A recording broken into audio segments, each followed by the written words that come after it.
Students, आज की इस मीटिंग में ये एक एग्जांपल नंबर 5 है आपके सामने। इसमें दिया है स्मॉल एल लंबाई की एक समान अवतान्य डोरी के सिरों पर लगी कड़ियां एक स्थिर रुच्छ क्षैतिज छड़ी पर फिसलती हैं जिसका घर्षण गुणांक म्यू है। सिद्ध कीजिए कि ये सिरे विरामावस्था में निम्न दूरी पर होंगे। छड़ी दे रखी है, इसमें क्षैतिज छड़ी है, उस पर कोई डोरी है जो कि दो कड़ियों के माध्यम से बंधी है। यानी सिचुएशन कुछ इस टाइप की होगी कि ये कोई क्षैतिज छड़ी है और इस पर दो कड़ी लगी हुई हैं। जिस तरह की आप खिड़कियों पे पर्दे लगाते हैं ना, इस टाइप से दो कड़ी लगी हैं और इन पर एक रस्सी है, वो कुछ इस तरह से लटकी हुई है। ठीक,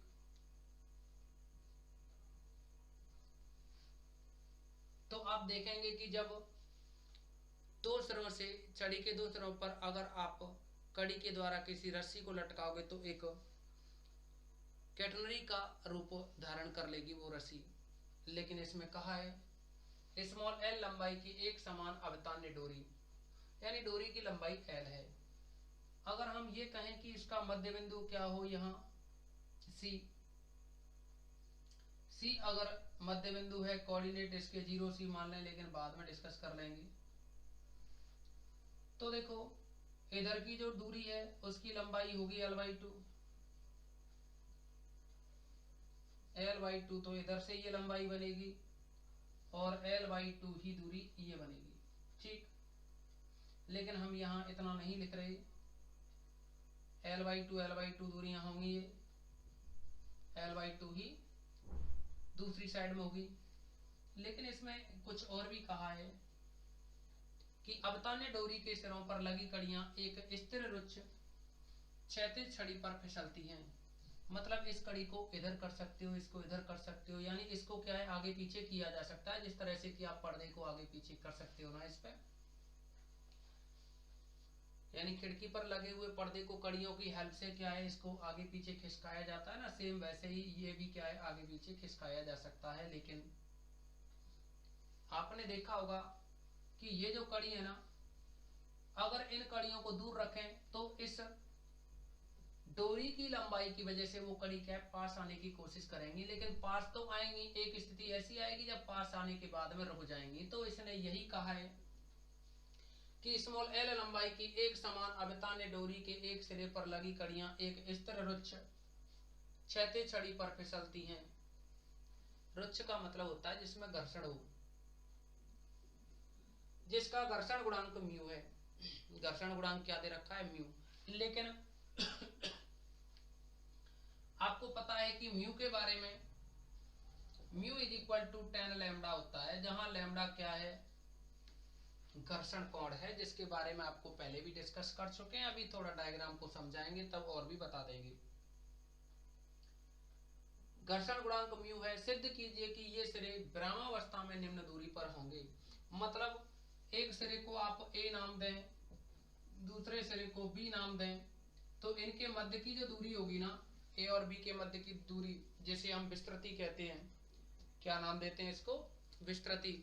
तो यह सिद्ध करनी है हमें कि म्यू L log 1 + √1 + μ² होगी।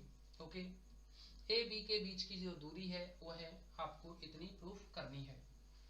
तो अब इसमें जो डायग्राम है ना, इस डायग्राम में देखेंगे आप कि इस B पॉइंट और A पॉइंट पर जो अविलंब प्रतिक्रिया बल होंगे ना R, तो A पॉइंट पर अविलंब प्रतिक्रिया बल R ऊपर की ओर होगा, ऐसे ही B पॉइंट पर अविलंब प्रतिक्रिया बल R ऊपर की ओर होगा। एक और बात, अगर हम ये कहें यहां जैसा कि दे रखा है घर्षण गुणांक क्या है, म्यू, और ये कड़ी की हेल्प से अगर ये रस्सी अंदर की तरफ फिसल रही है तो एक बल लगेगा बाहर की ओर, जिसको μr कहेंगे, जहां म्यू क्या घर्षण गुणांक है और r अविलंब प्रतिक्रिया है। तो जो μr होगा वो क्या है, जिस दिशा में फिसलता है उसके जस्ट विपरीत दिशा में कार्य करता है μr बल, जैसा कि हम पहले भी आपको बता चुके हैं घर्षण वाले टॉपिक के अंदर। एक और बात, अगर हम ये कहें कि म्यू आर और आर का जो परिणामी है इस बी पॉइंट पर वह F1 है, तो म्यू आर और आर का परिणामी F1 आर के साथ जो कोण बनाएगा उसे लैम्डा नाम दे दिया जाता है। आपको पहले भी बता चुके हैं इस बारे में। सेम कंडीशन यहां रहेगी, सेम कंडीशन यहां होगी।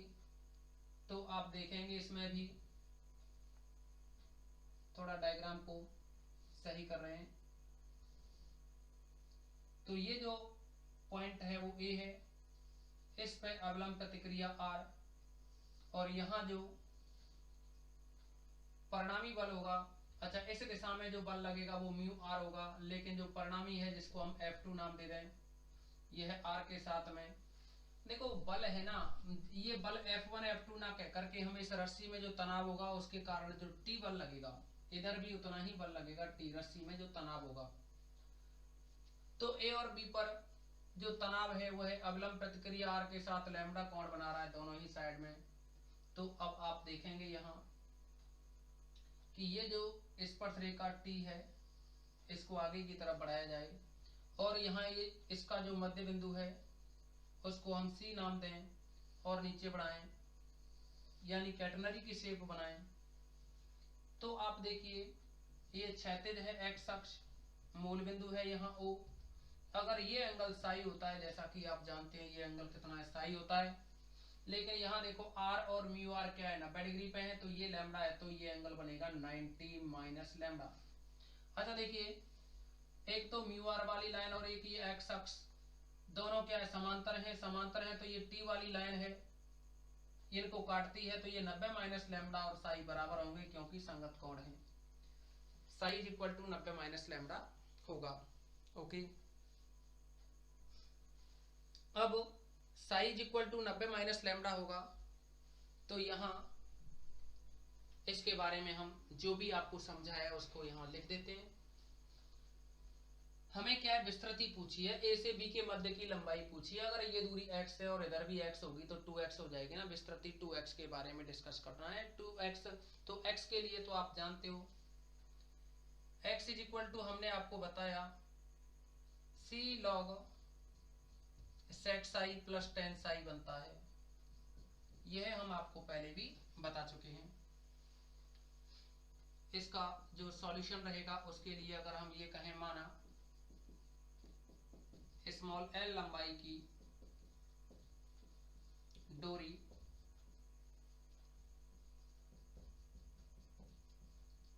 क्षैतिज छड़ के सिरे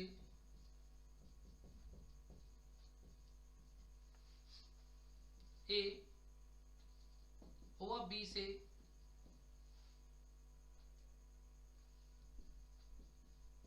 कड़ियों की सहायता से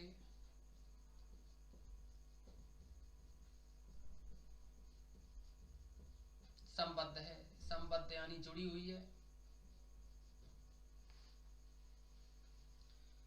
तब इसके सिरे A पर, या A और B दोनों की चर्चा करें, तब इसके सिरे, या ये कहें तब इस स्थिति में निम्न बल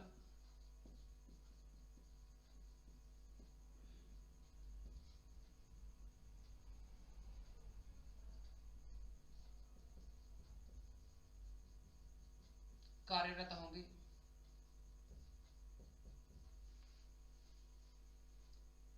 एक तो अविलंब प्रतिक्रिया बल R ऊर्ध्वाधर ऊपर की ओर,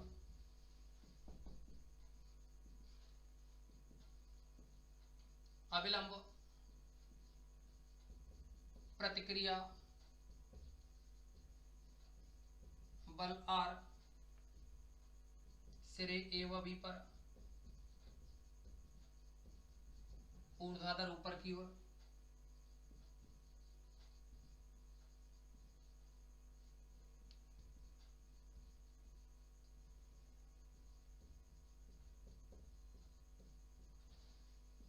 दूसरा रहेगा इस पे म्यू आर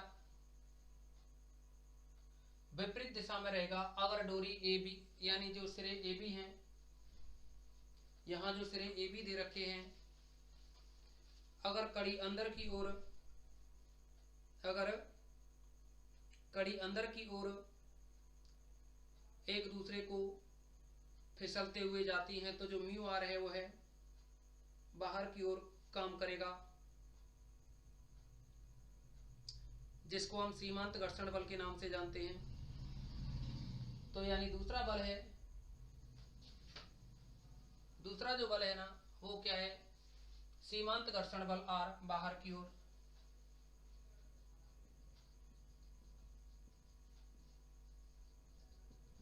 सीमांत घर्षण बल आर बाहर की ओर,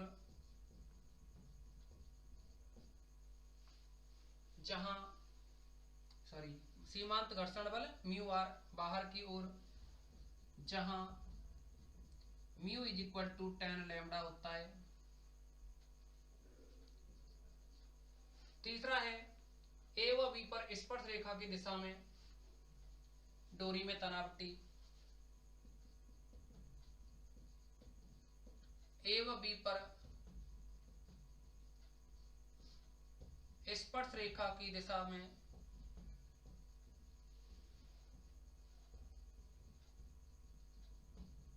तनाव कैपिटल T।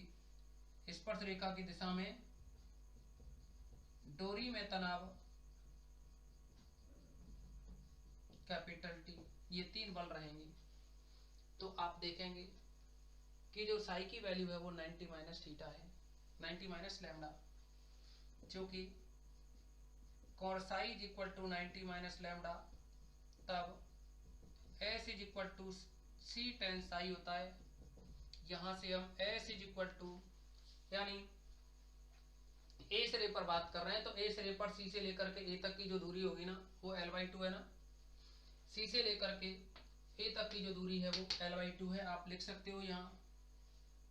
तब ए सिरे पर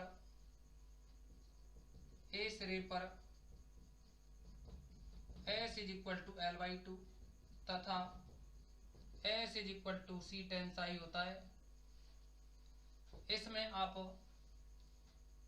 S is equal to c tan psi की वैल्यू लिखोगे 90 माइनस लैम्डा, तो S की जो वैल्यू है ना उस S की वैल्यू लिख देंगे आप L/2 is equal to c tan 90 minus होता है कॉट, तो कॉट लैम्डा आएगा। यहाँ से C की वैल्यू निकालोगे तो L/2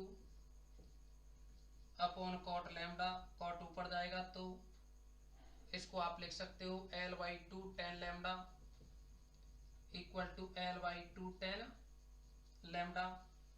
एक और बात, जैसा कि आपको हमने बताया, चूंकि विस्तृति जिसको कि हमसे पूछा है विस्तृति ए बी बराबर 2x होगी, और यहाँ जो x की वैल्यू होती है ना वह x की जो वैल्यू बनती है x is equal to c log sec psi plus 10 Sai,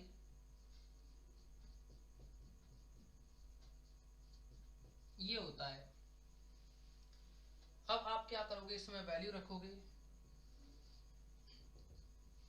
यानी 2x इक्वल टू जो वैल्यू बनी इक्वल में 2x इक्वल टू यह बनेगा 2c, तो 2c, ये आप एक काम कर सकते हो ना, इस 2 को इधर ही ले आओ, 2 को लेफ्ट में लाओगे तो ये वैल्यू सीधे ही 2c की वैल्यू रहेगी। तो 2c is equal to L 10 lambda रहा, यहाँ c की वैल्यू 2c की वैल्यू लिखोगे तो L 10 लैम्डा इनटू में लॉग, एक मिनट नीचे लिखते हैं इसको, यानी देखो आप एक बार इसका स्क्रीनशॉट लें सभी। अब देखोगे इसमें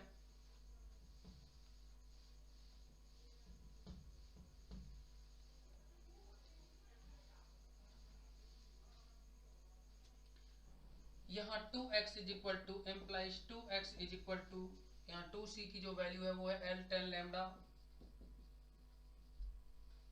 और ये रहा लॉग, फिर आइए सेक साई की वैल्यू रखोगे आप 90 minus lambda plus 10 Sai, Sai की वैल्यू रखोगे 90 माइनस लैम्डा, तो यह रहा L tan लैम्डा, और लॉग म्यू को इन्वॉल्व किया है ना, तो mu is equal to 10 lambda आपको बताया था हमने। सेक 90 माइनस लैम्डा होता है cos sec lambda, plus 10 90 minus होता है कॉट। तो आप देखोगे यहाँ चूंकि mu is equal to 10 lambda होता है, तो यहाँ कॉसेक की वैल्यू निकालोगे ना, लंबवटीकरण करते हुए इस म्यू अपॉन 1 करोगे, तो देखो त्रिभुज नियम से अगर ये लैम्डा एंगल है तो 10 बराबर होता है, लाल बटे कब कैसे करोगे ना, लंब की वैल्यू हो जाएगी म्यू, तो ये तो हो गई म्यू, और यहाँ जो ए है वो हो जाएगा 1, तो इसका जो कर्ण बनेगा ना वो आएगा 1 प्लस म्यू स्क्वायर। तो आप देखोगे एल, और ये है 10 लैम्डा लॉग। आप देखोगे कॉसेक की जो वैल्यू होती है ना, कॉसेक की वैल्यू साइन का उल्टा होती है, यानी कर्ण बटे लंब बनता है। तो कर्ण है ये रूट में 1 प्लस म्यू स्क्वायर अपॉन लंब रहेगा यहाँ म्यू, प्लस कॉट की जो वैल्यू बनती है ना वो 10 का उल्टा हो जाती है, तो 10 लैम्डा म्यू है, तो फिर कॉट बनेगा 1 अपॉन म्यू। यहाँ भी 10 लैम्डा की वैल्यू रखोगे तो एल, और 10 लैम्डा की वैल्यू है यहाँ म्यू लॉग। एलसीएम लेंगे इसमें तो म्यू आएगा, ऊपर बनेगा 1 plus root 1 plus mu square. Okay, ये 2x जो विस्तृति है इसी को आपसे पूछा है, तो इस प्रॉब्लम का बस यही सॉल्यूशन रहेगा।